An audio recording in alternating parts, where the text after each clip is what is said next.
போன எபிசோடில் இந்த மல்டிவர்ஸ் ஜகாட்டோடைய மல்டிவர்ஸ் வேர்ல்ட் ஆஃப் அப்போய் அப்படிங்கிற விஷயத்தை பார்த்துருந்தோம். ஸோ இதெல்லாம் எங்கே ஆரம்பிச்சதுன்னு பார்த்தீங்கன்னா ஜகாட் அப்படிங்கிற படத்தில்.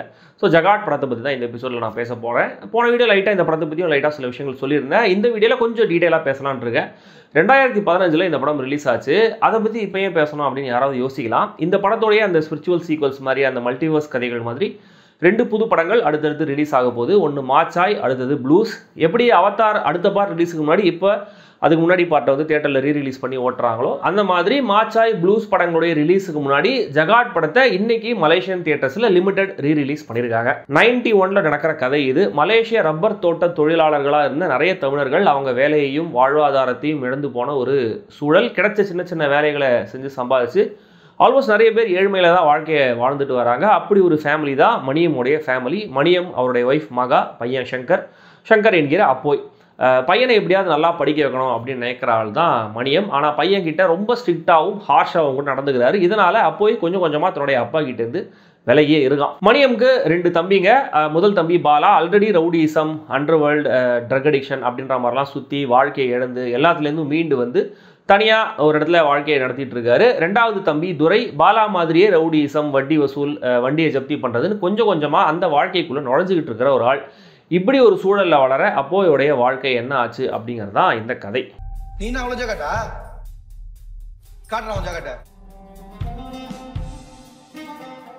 ரொம்ப மினிமலிஸ்டிக்கான அப்ரோச், எக்கனாமிக்கலான ஸ்டோரி டெல்லிங்னு எஃபெக்டிவான ஒரு போர்ட்ரேல கொடுத்துருந்தாரு இந்த படத்தோட இயக்குனர் சஞ்சய் குமார் பெருமாள். இப்போ சஞ்சய் பெருமாள். இது எல்லாம் நம்ம ஊர் ஆடியன்ஸுக்கு கனெக்ட் ஆகுமான்னு கேட்டிங்கன்னா ஆக்சுவலாக சந்தேகம் தான். ஆனால் கண்டிப்பாக மலேசிய தமிழர்களுடைய வாழ்க்கையை எம்பத்தட்டிக்கலாக புரிய வைக்கிற ஒரு நல்ல முயற்சி இந்த படம். காஸ்டிங் தான் இந்த படத்துடைய ஒரு முக்கியமான ஹைலைட். ஏன்னா யாருமே நடிகர்கள் அப்படின்னு சொல்கிற மாதிரியே இல்லை. ரொம்ப அந்த வேனிட்டி இல்லாமல் இருக்காங்க, ரொம்ப பியூராக இருக்காங்க. அப்பா மணியம்மா வந்து குபேன் மகாதேவன், துரையா வர ஜிப்ரயில் ரிஜுலா, சிக்காகோங்கிற கேரக்டரில் தினேஷ் சாரதி கிருஷ்ணன், முதல் தம்பி பாலாவா செந்தில் குமரன் முனியாண்டி, இப்படி ஒவ்வொருத்தருமே அந்த கேரக்டருக்கான ஃபிசிக்கல் மேட்சாகவும் இருக்காங்க. பர்ஃபார்மன்ஸ்லையும் ரொம்ப நேச்சுரலாக அவங்க போட்டு பண்ணியிருக்காங்க. தினேஷ் சாரதி அங்கங்கே சில கமெண்ட்ஸ்லாம் அடித்து ஒரு மாதிரி காமிக் ரிலீஃப் தராரு. இந்த பெரியவங்க இந்த நடிகர்களை பொறுத்த வரைக்கும் இல்லை ஜிப்ரைலுக்கு ஸ்கோப் கொஞ்சம் அதிகம். சீனுக்கு ஏற்ற சூழலுக்கு ஏற்ற பர்ஃபார்மன்ஸை எஃபெக்டிவாக கொடுத்துருக்காரு. மலேசியன் ஆக்டர்ஸும் படத்தில் இருக்காங்க, அவங்களும் ஆக்சுவலாக நல்லாவே நடிச்சிருக்காங்க. ஆக்சுவலாக இவங்களை எல்லாரும் விட அப்போய் அப்படிங்கிற அந்த பையன் கேரக்டரில் அரவிந்த் ராஜ் தான் இந்த படத்துடைய டாப் பர்ஃபார்மர். இயல்பாகவே அவர்கிட்ட ஒரு சைல்ட் லைக் இன்னசென்ஸ், ஒரு குவாலிட்டி ஒன்று இருக்குது அவரோட முகத்தில் இருக்குது. சுட்டித்தனம் பண்ணுற கேரக்டர் தான், ஆனால் நடிப்பில் வந்து எங்கேயுமே ஓவர் போர்ட் போகலை. அந்த கேரக்டருடைய பிளைட் என்ன அப்படிங்கிறத தன்னுடைய நடிப்பில் அரவிந்த் ராஜ் புரிய வச்சிருக்காரு. கேரக்டர்ஸை பார்த்தா அந்த பையனை தவிர உலகத்தில் இருக்கிற எல்லா ஆண்களுமே கெட்டவங்க, தப்பு பண்ணுறவங்கன்ற மாதிரி தான் தெரியும். ஏன்னா வீட்டில் அப்பா படின்னு அவனோட கிரியேட்டிவ் சைடு என்னன்னு தெரியாமல் புரியாமல் அடிச்சுட்டே இருப்பார். அவங்க கூட உட்காந்து பேச மாட்டார், அவனை பேசவே விட மாட்டார். ஒரு சித்தப்பா எக்ஸ் ரவுடி, இன்னொரு சித்தப்பா ப்ரெசென்ட்லேயே ரவுடி. ஸ்கூலில் ஒரு டீச்சர் வருவார், அவரும் எதிர்த்து கேள்வி கேட்டால் அடிப்பார். ஆனால் இது எல்லாத்துக்கும் இன்னொரு சைடு இருக்குன்ற மாதிரியும் ரைட்டிங்கில் ஒரு லேயர் இருக்கும். அது ரொம்ப நல்லா இருந்தது. என்னன்னா இந்த பையன் சித்தப்பா மாதிரி ஆகிட போகிறானோ அப்படிங்கிற பயத்தில் அவரோட அப்பா போட்டு அடிக்கிறாரு. ஏன்னா அவர் வந்து சொல்லுவார், நம்ம அடிமைகளாக நடத்தப்படுறோம், கல்வி தான் முக்கியன்ற மாதிரி ஒரு சின்ன சீன் ஒன்று வரும்.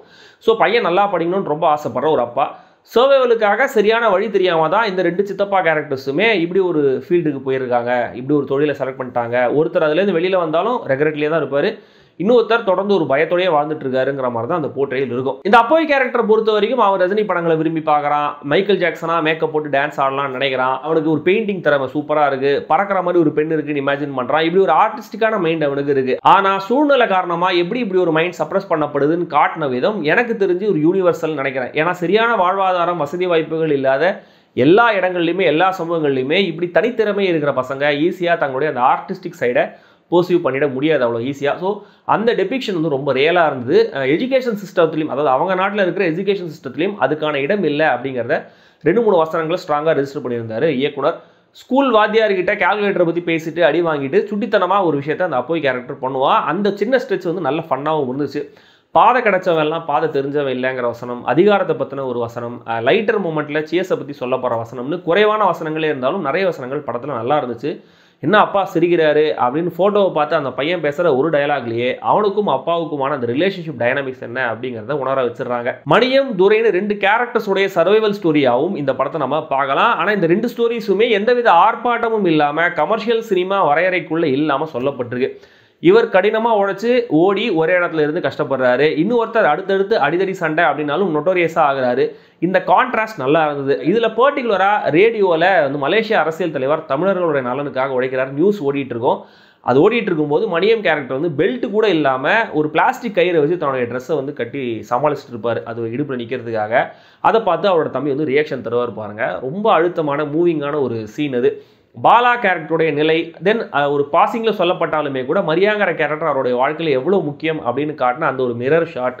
மணியம் ஸ்ட்ரிக்டாக இருந்ததுனால தான் துரையம் இப்படி மாறிட்டாருன்னு ஹிண்ட் பண்ணுற மாதிரி ஒரு சீனில் வர டயலாக் இப்படி வெறும் 1.25 மணி நேரமே ஓடினாலுமே கூட இந்த படம் முழுக்க சின்ன சின்ன டச்சஸ் நல்லா இருந்தது. படத்துடைய டிராபேக்ஸாக நான் ஃபீல் பண்ணது என்னன்னா, ஸ்கூலில் அப்போய் சண்டை போட்டுட்டு வந்ததுக்கப்புறம் 2 பசங்க ரியாக்ஷன் ஒன்று கொடுப்பாங்க. அது ஆக்ஷன் மாண்டேஜ் படமாக்கப்பட்ட விதம், சுடுகாட்டில் துரை கேரக்டர் கோவப்படுற ஒரு ரியாக்ஷன், கைப்படாத ரோஜாங்கிற மாதிரியான வசனம், அந்த சீனில் கேமராவுக்காகவே சும்மா பாட்டில் ஆட்டிட்டு போகிற ஒரு கேரக்டர்னு முதல் படத்துக்கே உண்டான சில அமைச்சூர்த்தனங்கள் படம் முழுக்கவே இருக்கு. தென் பெண் கதாபாத்திரம்னு படத்தில் ஒருத்தர் கூட உருப்படியா இல்லை. அப்போயோட அம்மாவை ஒருத்தங்க வராங்க, அவங்களுக்கு இந்த படத்தில் லிட்டரலாக எந்த வேலையுமே இல்லை. லிட்டரலாக சொன்னால் ஆக்சுவலாக படம் முழுக்க சமைக்கிறாங்க அங்கே, அப்படிதான். ஆனால் வந்து இந்த உலகத்தில் பெண்களுக்கு இடம் இல்லையா, ஆண்களுடைய உலகம், அவங்கள சார்ந்து தான் இந்த பெண்களும் கஷ்டப்படுறாங்கன்னு இயக்குனர் சொல்ல வராரா அப்படின்னு எனக்கு சரியா புரியல. 91 அப்படின்னு இந்த கதை ஆரம்பித்தாலுமே கூட அப்போயோட கதை சில மாதங்கள் நடக்கிற மாதிரி இருக்குது, அப்படி ஒரு ஃபீல் ஆகுது நம்மளுக்கு. பட் துரையோடைய ட்ராக் வந்து நிறைய நாட்கள் நிறைய மாதங்கள் நடக்கிற மாதிரி ஃபீல் ஆகுது. இந்த டைம் லைன் கொஞ்சம் இந்த குழப்பம் வந்து எனக்கு உறுத்திக்கிட்டே இருந்துச்சு. சினிமாகிராஃபி, மியூசிக், எடிட்டிங் உள்ளிட்ட விஷயங்கள் எல்லாமே ரொம்ப நீட்டாகவே இருந்தது. ஸோ இந்த ஜகாட் வந்து மலேசியாவில் தமிழில் எடுக்கப்பட்டிருக்கிற ஒரு உலக சினிமா. ஏன்னா இந்த படத்துடைய அந்த சினிமாட்டிக் லாங்குவேஜை பார்த்தா அதுதான் உங்களுக்கு ஃபீல் ஆகும். கமர்ஷியல் என்டர்டைன்மெண்ட் அப்படிலாம் எதிர்பார்க்காம ஒரு குறிப்பிட்ட மக்களுடைய வாழ்க்கையை பற்றின சின்ன கிளிம்ஸை அந்த பதிவை பார்க்க போகிறோன்னு நினச்சி பார்த்தீங்கன்னா கண்டிப்பாக இந்த படம் உங்களுக்கு ஒர்க் ஆகும் தான் நினைக்கிறேன். மலேசியன் தியேட்டரில் ரீலீஸ் சரி, நான் எப்போ இந்தியாவில் பார்க்க முடியும் அப்படின்னு நீங்கள் கேட்டிங்கன்னா, இங்கே நெட்ஃப்ளிக்ஸில் கொஞ்ச நாள் நடுவில் வந்து படம் இருந்தது. இப்போ திரும்பவும் ஓடிடி பிளாட்ஃபார்ம்ஸில் இந்த படத்தை கொண்டு வரதுக்கான முயற்சிகள் வந்து பண்ணிகிட்டு இருக்காங்க. அப்படி வரும்போது கண்டிப்பாக நான் ஷேர் பண்ணுறேன், பாருங்கள். இப்போ மலேசியாவில் இந்த ரிவ்யூவை பார்க்குறவங்க கண்டிப்பாக இந்த படத்தை இந்த வீக்கெண்டில் போய் தியேட்டர்ஸில் போய் பாருங்கள். அடுத்த ஷோகேஸ் எபிசோடில் இந்த ஜகாட்டுடைய மல்டிவர்ஸில் ரிலீஸ் ஆக போகிற மாச்சாய் படத்துடைய ரிவ்யூவை தான் நான் சொல்ல போகிறேன். அடுத்த வீடியோவில் சந்திப்போம்.